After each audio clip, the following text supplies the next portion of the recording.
আমার বেটি পড়তে পড়তে চেয়ার টেবিল সব ফালা দিছে। এই চল নিচে চল, হয়েছে পড়া হয়েছে? পড়া হয়েছে কমপ্লিট? তা চলো এখন নিচে যাই। এলে কি করতেছে? নষ্ট করো না। এরা বাপরে বাপ, আমি কত কষ্ট করে গুঁড়ো করে নিয়েছিলাম, গুঁড়ো দিয়েছি হালকা করে। শোনো মামনি, শোনো তাকো আমার দিক। আমি পিঠা করে দেবো একটা শর্তে। তুমি যদি কয়েকটা পিঠার নাম বলতে পারো তাহলে সেই পিঠা করে দেবো। বলো কি পিঠা খাবে বলো দেখি। বকুল পিঠা বাবা কষ্ট, বাবা অনেক কষ্ট, বাসায় কেউ নেই বাবা। তুমি বলছো নাম বলতে পারছো। আচ্ছা বলো দ্বিতীয়। পাটিসাপটা। হ্যাঁ ওকে। না থামো, আর কি থামো। তেলের পিঠা।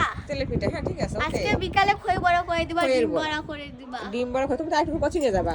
কোচিং থেকে আসতে রাত 8টা 9টা বাজবে, রাত্রিতে করে দিব। কোচিং তো 5:30টা, তুমি 4টার সময় করবে। আচ্ছা ঠিক আছে, এখন আপাতত একটা পিঠা করে দেই, ওটা খেয়ে যাও, তারপরে এসে বাকিটা করে দেব।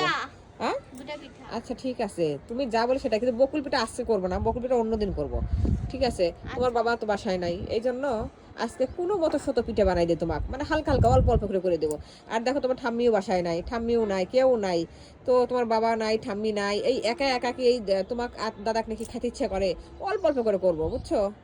হ্যাঁ আর তুমি এখন এই যে ভদ্র মেয়ের মতো চলো, এখন নিচে চলো। এই যে গুঁড়ো কুটে নিয়েছি, এটা জিরা চাউলের আটা কুটে নিয়েছি সকাল সকাল। আমার মেয়ে খুবই ব্যস্ত, কালকের থেকে শুরু হয়ে গেছে আমার বেটির। যাই হোক মামনি চলো চলো চলো চলো এখন।